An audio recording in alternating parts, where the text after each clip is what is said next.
Welcome back to Technique Wad. I'm Doug Larson. This is Mike McGoldrick.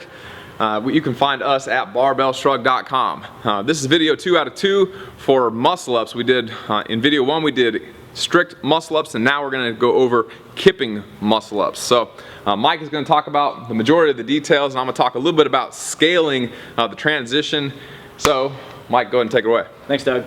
Okay guys, a couple things I covered on the strict muscle ups, very similar to the kipping muscle ups, are some prerequisites. It's important to have a kipping chest to bar pull up or kipping chest to rings. Point being that you need to be able to use your body to get your hips high enough so you can get into the transition for a kipping muscle up. So let's go ahead and assume that you have those down, and then we'll move on, right? So next thing, starting with your grip. For a kipping muscle up, you are not holding a false grip. The difference is that your hands are in a neutral position in the rings, all right?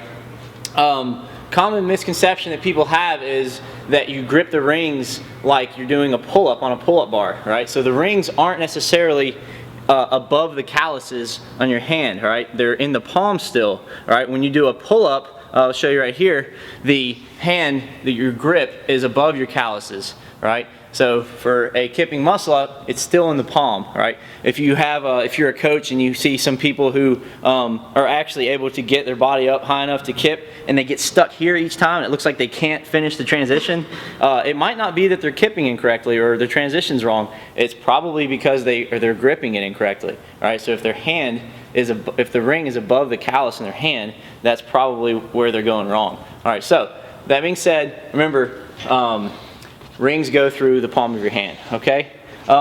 Next step is to remember, is to work on the swing, right? So once we've got our grip set up, we want to work on getting our hips high enough to where we can actually just do a sit-up and land in the bottom of that ring dip, okay? A couple ways to practice that are going to be swinging with the rings, trying to get your hips to the rings. They don't have to be necessarily at the rings, but the higher you can get them, the better, because then you've got all the work done. All you have to do is perform a sit-up and land in the bottom of the ring dip. It'll look something like this.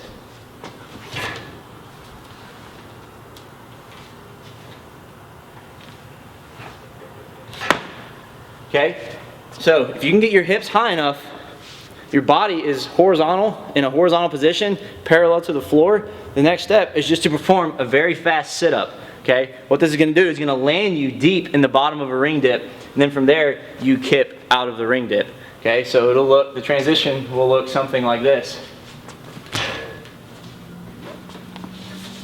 Okay, so you saw that I brought my hips high enough to where then I violently just did a very fast sit-up. All right. Another thing to remember is to look at your toes. Okay, this will ensure that as you pull your hips up, you're actually completely closing and keeping your body out in front of you.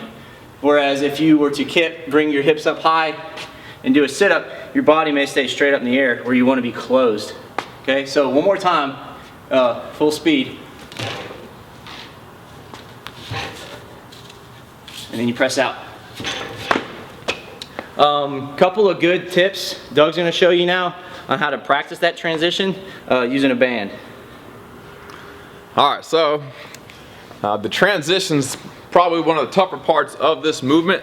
Obviously kipping is its own separate skill, which can be difficult, but a lot of people have kipping or have practiced kipping a lot with pull-ups long before they get to kipping muscle ups. So the best way that I know to scale this movement we got from Carl Pally at Gymnastics Wad, which gymnasticswad.com is a great resource for all this gymnastics type stuff.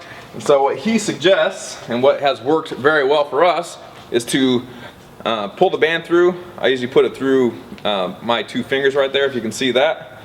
And then you're going to hop up and sit on the band, and then from here you're going to go into kind of this scaled front lever position with the band, and then you can get a little bit of a bounce by pulling. Okay, I'm getting into that same position that Mike was talking about, and then once I'm at the top, I'm going to do the big sit-up like Mike was saying. Come through to here, and I look at my feet. Okay? So I can practice that transition by using that little bit of a bounce. From here, I come through, and I'm looking right at my feet, and then I can press out from there. Okay? So again, just like we talked about on the very first video with the strict muscle ups, when you're coming through, I'm coming through with my shoulders together. I'm never letting myself land here with the rings flying out. Rings are tucked next to my body. My shoulders are together. I'm looking at my feet with a nice neutral neck. I'm not broken like this with my shoulders forward. Okay? So that's the best way that I know of to scale the transition for kipping muscle ups. Mike now is going to talk about 2 different ways to dismount once you get to the top so you can flow into your next repetition. All right, like he said, one of the benefits of kipping muscle ups is that you're able to string together several of them. It's much easier than doing a false grip muscle up. False grip muscle ups are very difficult to string several together because you have to keep the false grip and turn out. It just requires a lot of grip and pulling strength, much more than is needed. If you're in the middle of a CrossFit workout and you want to perform several unbroken muscle ups, a kipping muscle up is the way to go, in my opinion. So, 2 different ways to dismount to continue into your next kipping muscle up are to is the fall out, right? So you're at the top of the ring dip and you're going to literally, as you're locked out, you're just going to fall backwards and let yourself float, almost setting up back into that horizontal position into the bottom of full extension, and then you repeat kipping back up, bringing your hips to the rings and sitting up again. All right, I'll show you one of those and then I'll go over how to drop out from the bottom of a ring dip as well. So the fall out will look like this.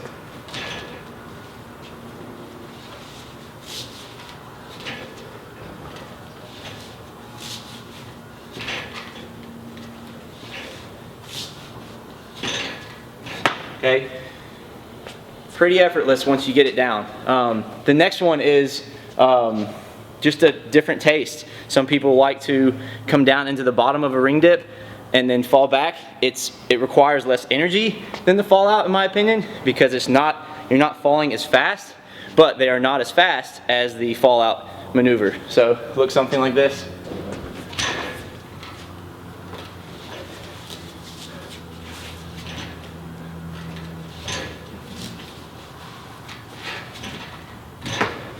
As you can see, it's much slower, but a lot easier on the shoulders.